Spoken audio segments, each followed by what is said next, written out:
تکلیف میں مبتلا انسان پر صبر اتار دیا جاتا ہے اور تب اسی تکلیف کے ذریعے پاس والوں کی آزمائش شروع ہوتی ہے، ان کے ظرف کی، نیتوں کی، اخلاق کی، ذات کی سچائیوں کی اور ان محبتوں کی جس کے وہ کبھی دعوے دار رہے ہوتے ہیں۔ مجھ سے جب کوئی یہ پوچھتا ہے کہ تمہیں کیوں لگتا ہے کہ وہ تمہاری ساری دعاؤں کو قبول کرے گا، اتنا یقین کیسے ہے، تو مجھے بہت حیرت ہوتی ہے۔ بھلا میں کیسے اور کیوں نہ کروں اس پر بھروسہ؟ میں اس کے علاوہ بھروسہ کر بھی کس پہ سکتی ہوں؟ کسی دوسرے کو تو چھوڑو، میں تو اپنی ذات پر بھی مکمل یقین نہیں کر سکتی۔ میں اپنے لیے بھی ہر بار صحیح فیصلہ نہیں کر پاتی۔ وہ میرا مالک ہے، وہ میرا رب، میرا ساتھی ہے۔ مجھے اگر کوئی اندھیروں سے اجالوں میں لایا تو وہ وہی رب ہے۔ اس کی محبت پاک ہے، صاف ہے۔ وہ دغا نہیں دیتا، وہ تنہا نہیں چھوڑتا، میری صداؤں کو سنتا ہے۔ تو پھر کیسے نہ کروں میں اس پر بھروسہ؟ میں جانتی ہوں وہ صحیح وقت پر میری ہر دعا پر کن کہہ دے گا۔ وہ میرا رب ہے، پیارا رب۔ سنو، یہ نہ سوچو کہ تمہاری دعائیں نہیں سنی جا رہی یا کبھی قبول ہی نہیں ہوں گی، بلکہ جان لو تمہاری دعائیں تو عرش پر جا چکی ہیں۔ اس کے تو بس ایک کن کی بات ہے۔ جب تمہارے حق میں بہتر ہوگا تو اس نے کن کہنا ہے اور فیکون کے معجزے ہو جانے ہیں۔ جب وہ اللہ رات کے آخری پہر تمہیں ملاقات کے لیے بلاتا ہے، تب وہ تمہیں اپنے در سے خالی ہاتھ نہیں لوٹاتا۔ نماز اگر محبت ہے تو تہجد اللہ سے عشق کا احساس ہے۔ اللہ ہمیں نماز والی محبت اور تہجد والا عشق نصیب فرمائے، آمین۔ شفا بن جاتے ہیں وہ آنسو جو تاک راتوں میں بہائے جاتے ہیں۔ کن کہتا ہے اللہ اور ایک پل میں مقدر بدل جاتے ہیں۔ یوں ہی تو نہیں پا لیا تم نے تہجد کا سجدہ، کچھ تو ایسا ناممکن ہے جو ممکن ہونا ہوگا۔ تہجد تک پہنچنا تمہارا بے وجہ تو نہیں ہے، آخر کچھ تو ہے جو ممکن ہونے والا ہے۔ تمہاری دعاؤں کی قبولیت کی نشانی اس سے بہتر اور کیا ہو سکتی ہے؟ اللہ تمہارا نصیب اپنی مرضی سے لکھ چکا ہے، اور جو دعا تم ابھی مانگ رہے ہو وہ بھی اسی نصیب کا حصہ ہے۔ اللہ آپ کا انتظار کر رہا ہے۔ یقین جانیے یہ درد کا ڈھیر، ان گنت آرزوئیں، یہ تمہارے غم اور تمہاری ہر دعا کا جواب رات کے 1/3 حصہ میں ملے گا۔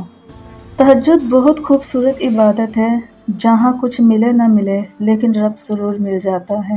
ایک سکون ہے جب عادت ہو جائے، بنا پڑھے سکون نہیں ملتا۔ رات کے پہر جب ساری دنیا نیند کے آغوش میں ہوتی ہے اور آپ اللہ کی عبادت میں مشغول ہوتے ہیں، کبھی تہجد تک آنا، شاید وہ تمہارا انتظار کرتی ہو۔ اگر قسمت کا لکھا ہی سب کچھ ہوتا تو اللہ کبھی ہمیں دعا کا حق نہیں دیتا۔ تقدیر بدل جائے گی، راتوں کو اٹھ کر اللہ سے مانگو تو صحیح۔ ہمت کیوں ہارے ہم، ہمارے پاس اللہ ہے جو بادشاہوں کا بھی بادشاہ ہے، ایسا بادشاہ جو نہ مانگنے پہ ناراض ہوتا ہے، جس کے حکم کے بغیر ایک پتا بھی نہیں ہل سکتا، جس کے قبضے میں پوری کائنات ہے۔ مجھے پورا یقین ہے آج نہیں تو کل اللہ میری اور تمہاری دعاؤں پر ضرور کن فرمائے گا۔ ناممکنات اور دعاؤں کے ناقبول ہونے والے وسوسوں سے پریشان ہو کر اللہ سے اشارے مانگتے ہو کہ تمہاری دعا قبول ہوگی بھی یا نہیں، تو سب سے بڑا اشارہ تو خود تمہارے سامنے ہے۔ اگر اللہ مانگنے کی توفیق دے رہا ہے تو نہ ملنے کا شک تو بنتا ہی نہیں ہے۔ سنو، یہ نہ سوچو کہ تمہاری دعائیں نہیں سنی جا رہی یا کبھی قبول ہی نہیں ہوں گی، بلکہ جان لو تمہاری دعائیں تو عرش پر جا چکی ہیں۔ اس کے تو بس ایک کن کی بات ہے۔ جب تمہارے حق میں بہتر ہوگا تو اس نے کن کہنا ہے اور فیکون ہو جانا ہے۔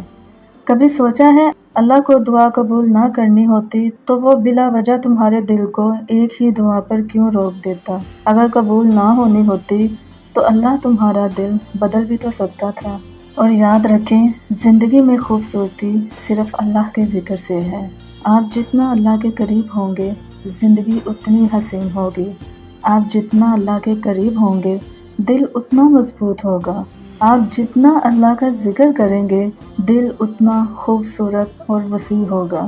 بس اپنے رب کے قریب ہو جائیں اور ہر چیز اللہ پر چھوڑ دیں، آپ کی زندگی خود ہی سنور جائے گی، بے شک اور انشاءاللہ۔ اللہ ہم سے کبھی بے خبر نہیں ہوتا، وہی تو ہے جو ہمیشہ تمہارے ساتھ ہوتا ہے، جو ہمیشہ ہمیں سنتا ہے اور جو ہمیشہ اپنے بندے کی توبہ کا انتظار کرتا ہے۔ وہ تو ہم سے 70 ماؤں سے بھی زیادہ محبت کرتا ہے، تو بھلا وہ کیسے ہم سے بے خبر ہو سکتا ہے؟ وہ ہمارے ہر حال سے واقف ہے، ہمارے ہر دکھ کو ہم سے بہتر سمجھتا ہے اور ہمارے صبر میں ہمارے ساتھ ہے۔ رکھ کر تیرے کن پر یقین، نہ جانے کتنی دعائیں مانگی ہیں، عطا کر دے گا تو، کرتا جو نہیں مایوس تو۔ اپنی چاہتوں سے تیری چاہت مانگی ہے، رکھتا نہیں زیادہ دیر اپنے بندوں کو پریشان تو۔ تیرے ایک کرم کی خاطر ہر لاج نبھانی ہے، کر دے مجھے اس لائق جو نہ جانے آگے کتنی منزلیں پانی ہیں۔ وعدہ جو ہے تیرا کہ تو ساتھ ہے صبر کرنے والوں کے، دے مجھے ایسا صبر جس کے بعد بے صبری نہ ہو، ورنہ تو ان آنکھوں میں بس پانی ہے۔ دعا ہے کہ اللہ پاک آپ سب کو اپنے حفظ و امان میں رکھے، خیر و عافیت سے رکھے۔ اللہ تعالیٰ آپ سب کی تمام نیک دلی حاجات کو پورا کرے۔ دعاؤں میں یاد رکھیے گا۔ اللہ نگہبان۔